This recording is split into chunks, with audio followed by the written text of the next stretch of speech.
Hello and welcome to a special Zoom edition of Pandemic Proofing Your Portfolio on the Wizards of Dalal Street. I'm Ramesh Damani. The act of reading is a partnership. The author builds a house, the reader makes it a home.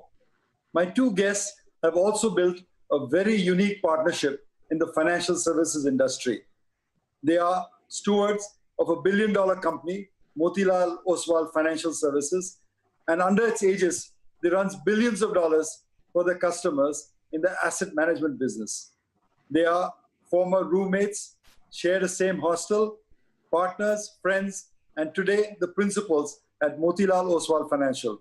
Please help me welcome Raamdeo Agarawal and the Motilal Oswal ji himself. Welcome, guys. Thank you. So nice to have you. Moti, let me start with you. You have a fabulous database, 25 lakh customers in your database, a unique insight into what people are thinking financially because of that database. What have they been doing in the last 2 months or so? Yeah, Ramesh, the life is very different pre-COVID and post-COVID. We have actually moved from phygital model to a complete digital model. When I talk about phygital means you had physical interface and a lot of things were being done by people physically, and of course digital also was there. The life is completely digital, and Zoom is, we all Zoom the whole day. We are just hooked onto the Zoom with customers, with our associates, employees, with distributors. And I think the challenging part is, or I would say the exciting part is, the markets also have become very, very volatile. So your risk management practices, your urgency in terms of talking to the customers on real-time basis, so maybe working hours is extended from 9-10 hours to 16-17 hours for many of us. I think it's really a very different world, and especially when we didn't get the time to also prepare for the lockdown. We had just a couple of days, and to move 6,500 employees from offices to work from home with minimum actually there is no disturbance. Only 50 people coming to the office out of 6,500, and they are managing the technology and the global transactions.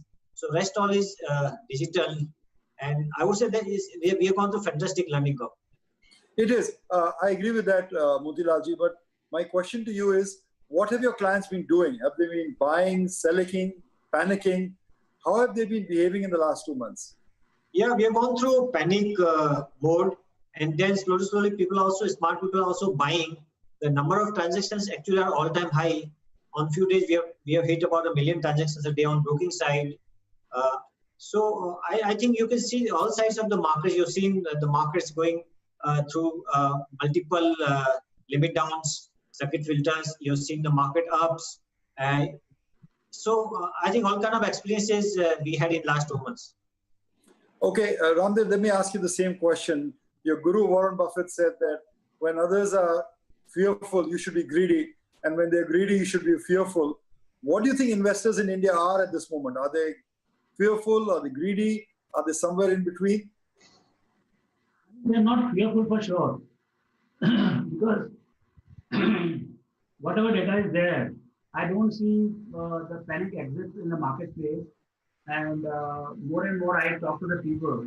The question being asked is this the time to buy? What to buy? How much to buy? Bulk of the questions are like that. Of course, some people they do ask. If I am not convinced that market is bottomed out, in that case, is it advisable that they sell now and wait for even newer low and then buy back? So those kind of things come, but more often I am hearing that what to buy and how much to put. So there is no panic. I don't see the panic which fearful. What Buffett was saying, that our telephone is not ringing. So I think that panic is not there, whereby people have been completely staggered and they are so scared. And I think there's something to do with the act of God. I mean, they're not blaming anybody. It's just a done thing. And hence everybody is just shell shocked, frozen, and they're taking it whatever is coming by. But at the same time, don't you find it ironic, Raamdeo, that Warren Buffett is sitting on $120 billion of cash and is not willing to buy anything, even when the Dow had fallen 33%. Don't you find it ironic that the public is greedy to buy and the smart money is circumspect this time? Yes. I think, I've not spoken to him, but what I hear from his speech on 2nd May is that what is his nature of business? He has undertaken trillions and trillions of dollars of risk all over the world. He's the biggest insurer in the world. And this is the biggest unknown he's facing right now. So he is also facing the uncertainty of what kind of a cumulative claim he could face. And probably that's why he's keeping his whatever liquidity under him. And he's saying that he doesn't, in no situation, he would like to be dependent on friends or even strangers. So, that particular thing, he's somewhere scared that he could face. And then he's also moved. If you see his total presentation, he's also shaped by what has happened in 29-30. Right or wrong, only time will tell. But my sense is he's going by the first drop in the Dow, and then it will come back from 350 to in 29, it dropped from 300 to 200, and from 200 again went back to 260, and from there, 2 years, it went down to 42.11. He was so clear about it. So I think he's some kind of a fear he has. So he's going by his understanding of fear and challenges in his own business is facing.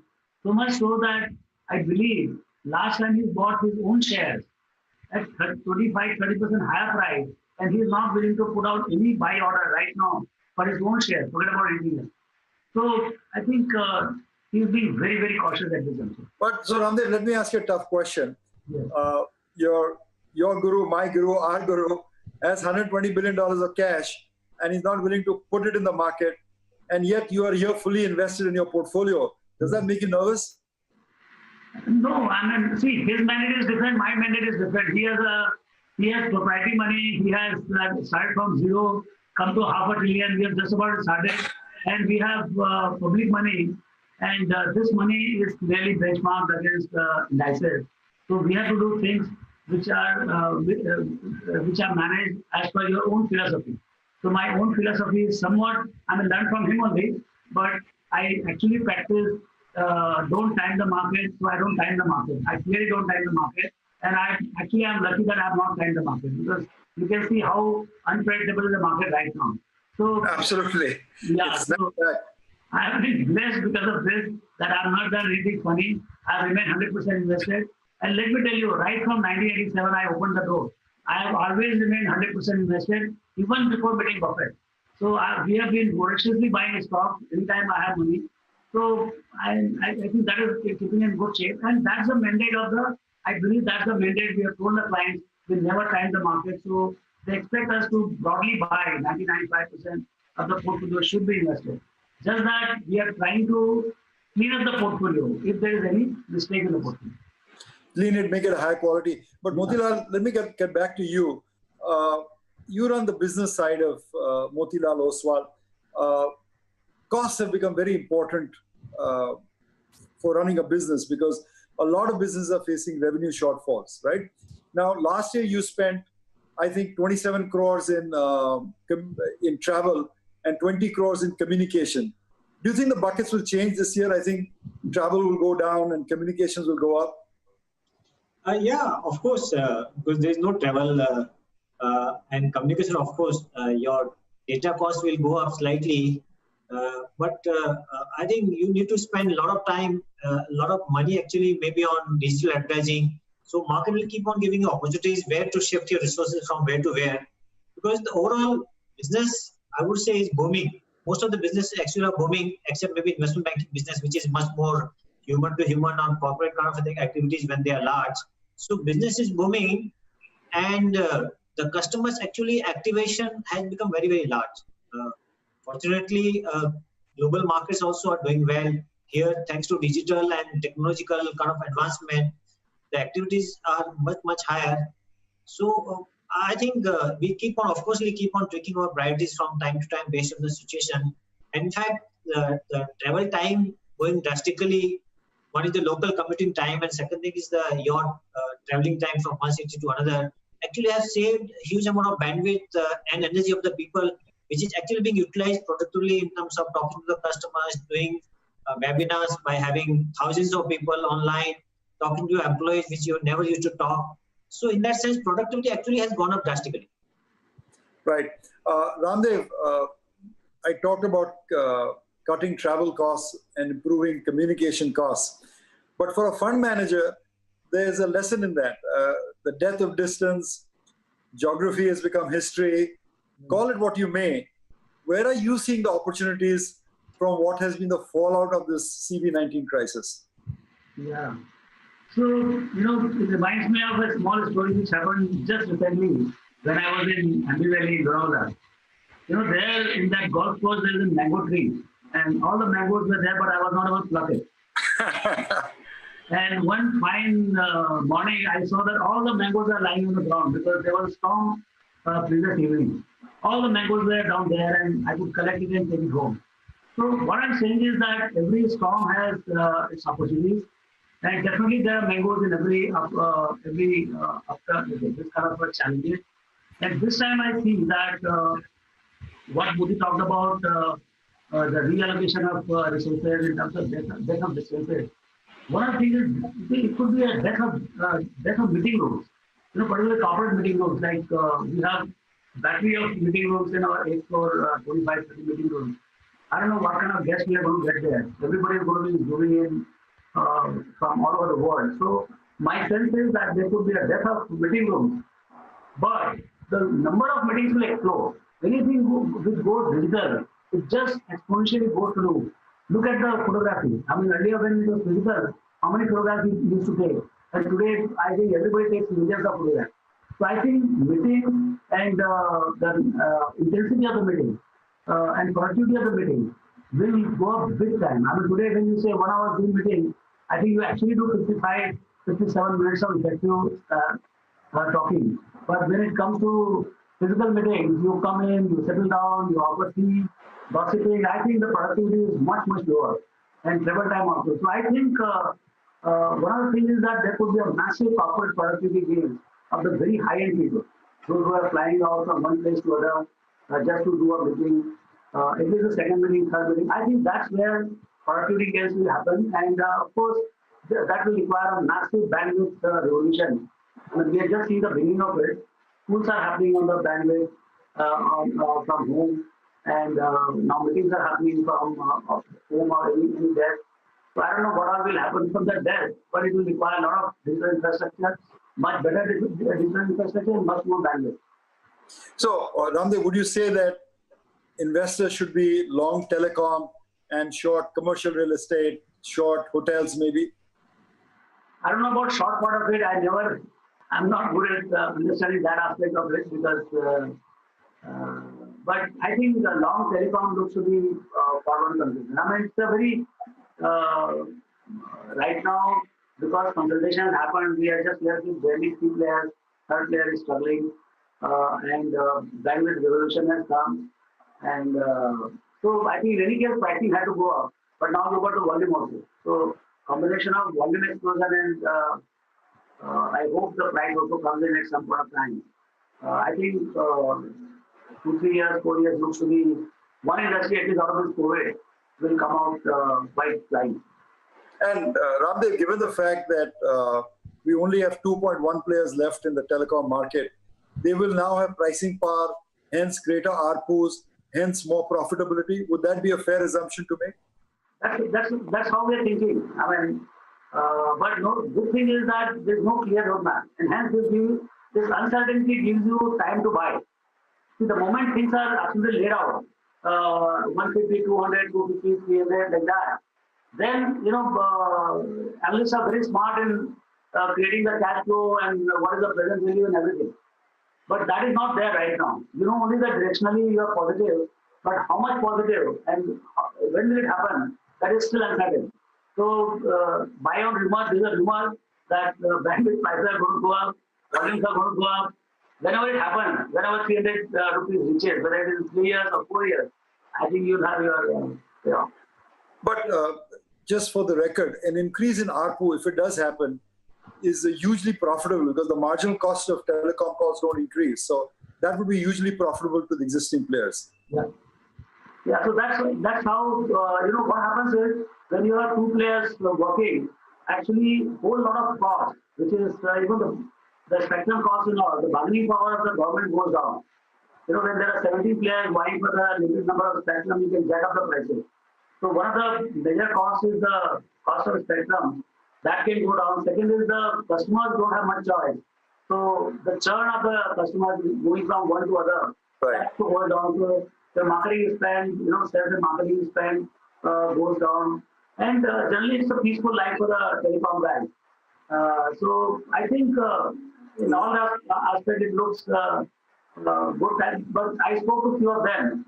They don't seem to be celebrating yet. Okay. They're too burnt and a nice fat oligopoly that's developing. They're probably not sensing that. But let me come to you, Moti. Raamdeo was talking about digitization, you talked earlier about moving to a completely digital platform. One of the downsides of that for you is that your competitors in the low-cost brokerage business are already offering it at zero cost. So how do you position Motilal Oswal if broking becomes a commoditized business? How are you planning to move up the value chain?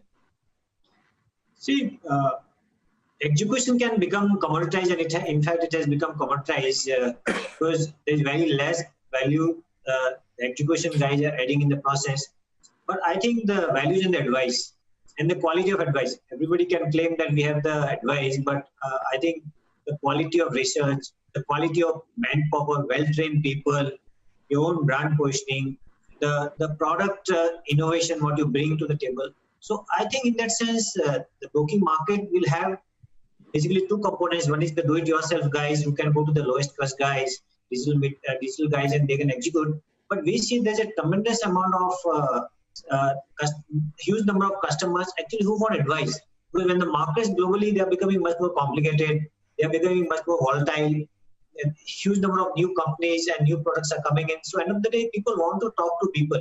And we as human beings, actually we want to connect to people, we want to talk to people. We may execute online, but still we want to talk to people and say, boss, bazaar kya lagta hai? Kya trend is? Still, that flavor still is there in the people's mind. So they want to talk and connect to people.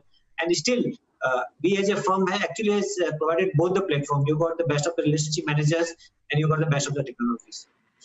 Yeah, but Raamdeo, to carry on to Moti's point, retail investors might want to still ask what Raamdeo feels and get the touch and feel of a relationship manager. But institutional investors increasingly and globally are moving towards passive investing. Invest in large cap, NASDAQ, tech stocks, ETF, done and over with. How do you fight that? I mean, is that a trend that you will have to take cognizance of? Yes. I think this reminds me of 94 when the NSE came. What was BSE? What was the height of BSE? And suddenly NSE opens the door without a building of their own. And BSE has its own tower. So, but then we were very clear that whichever way the wind moves, we should be there as a broker. So we were the first in the queue to take the NSE membership. Like that, if the investing moves significantly from active to passive, we are the first guys to get into ETF. So we have ETF initiative, and we have launched 11 or 12 of the ETFs already in the marketplace. And some of the Indian ones, all the major indices of India, and two of the global major indices, American indices, S&P 500 and NASDAQ, is already launched. So clearly we have hedged our base on active and passive. But I think there is enough. I think finally there will be a good balance between active and passive. And as far as retail side is concerned, I am very clear people come here to make money. And our motto, the logo of the company, right from 87, is we want to help people make money in the stock market. If by just doing execution trade or trading, if somebody could make money, then of course we don't need all this tamasha. I mean, despite all the advice, it is difficult to make money. But without advice, I don't know where people will go. So I think there is a role for the active investment, active managers. Otherwise, clients will become very, very inefficient. We think that we'll be actively pursuing this particular path of broking as well as investment management, and we'll take as environment opens up whether it becomes 50-50 or 70-30 or 30-70, we'll see. Raamdeo, I don't know about 30-70, 70-30, but I know 100% of your heart is in picking stocks. That's what you love. That's what you like to do. You're not going to be no fan or no votary of passive investing, but we'll leave that discussion. Moti, let me come back to you. You and I grew up in the same era. We were, teenagers in the 70s and 80s, and we're now coming back to what was popular in the 70s or 80s: Swadeshi, self-reliance, Atman Bharat. Those are, words that, basically condemned us to a rate of growth of 2% or 3%, inferior products. Do you worry that the clock or the pendulum has swung too far the other way again, and that instead of globalization, we're deglobalizing, we are nationalizing, and that means poorer growth and poorer wealth for our nation? Yes, to some extent, Ramesh, you are right. But I would look at the positive side of this, that India, I think as a country, as a demography, has got huge amount of potential when we look around. Your domestic population, your English language, your huge number of skill and power, the technological I would say, edge, the engineering mindset. So as a country, I would say, yes, globally, you may say that you want to go within the country, but I think there will be limitations. End of the day, world has become already global, and we need to learn from each other. The digital stuff has brought all of us much closer. So there will be very little which at political levels, I think door can be closed. Physically boundaries can be closed, but I think digitally you are all now justly closer to each other. The way we are talking, we can talk to Mr. Trump or we can talk to Mr. Modi like that. Yeah, but yesterday in the news, I don't know if you watched it, the police Kendra announced that they were not going to keep chocolates, kajal sticks, because they were foreign made. To me, that gives me nightmares that we go back to a country with the ambassador car and, broken down television sets. But that's happening in the US also. You look at I think they're the most I would say developed world. What has happened, the racism is happening there. Or the last couple of days, you've seen in US also people coming on board and all. So I think the problem is, I would say the lockdown problem where people are actually getting suffocated sitting at home or relaxing at home. So I think people need to move out. They need to connect with people. So maybe some pent up anger has come out. But I think that also will pass through. I'm not really concerned about that. Okay. If Modi says that, people will need to connect, but you can connect globally through the way we are connecting. Raamdeo, just wind up this discussion. Are we making a case for telecom, for technology, for pharmaceuticals? How do you pandemic-proof your portfolio? As a fund manager, how would you do that? These are really interesting times, and markets are giving you a lot of opportunities. Because when I see the results, a lot of companies there, market was expecting very good results because the sector is in favor, and actually the company declares a very bad result. So then suddenly the stock falls by 20%. Then market is expecting very bad sectoral result, but the company comes out with a huge result. Then you have a 20% and 10% a peak overnight. I think this is the time when market is completely controlled.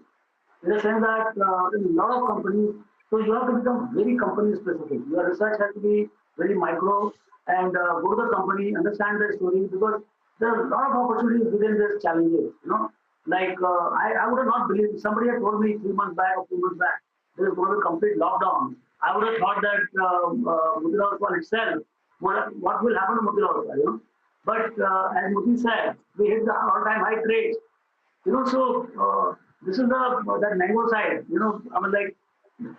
There are benefits. There are a lot of companies and the industries, they have benefited out of this thing, and huge consolidation is going to happen. The bad guys who are struggling, they will be completely removed from the system, and the businesses, the guys who survive, and the big guys who are surviving, who are passionate to win the market share, they'll become big. And some of the businesses, like we talked about telecom, I think the technology, first time I realized how much the whole world is running on technology. Whether it is Zoom, whether it is a simple telecom, whether it is a networking technology, you can imagine We are crossing 1 million trade, T+1 settlement. T+1 settlement and very strict margining. No going away. Absolutely. So, you have a clear balance, then only the trade can be crossed. And I understand, Raamdeo. You're saying just like any other crisis, there are going to be winners and there are going to be losers. And it's active investors like yourself who will find the winners and separate the wheat from the chaff. Thank you so much, both of you, for joining us. Robert Frost, the great poet, used to say, good fences make good neighbors. But what I've understood by watching both of you is that good partners make good business people. Thank you for joining us on the Wizards of Dalal Street. It was a pleasure. Thank you, guys.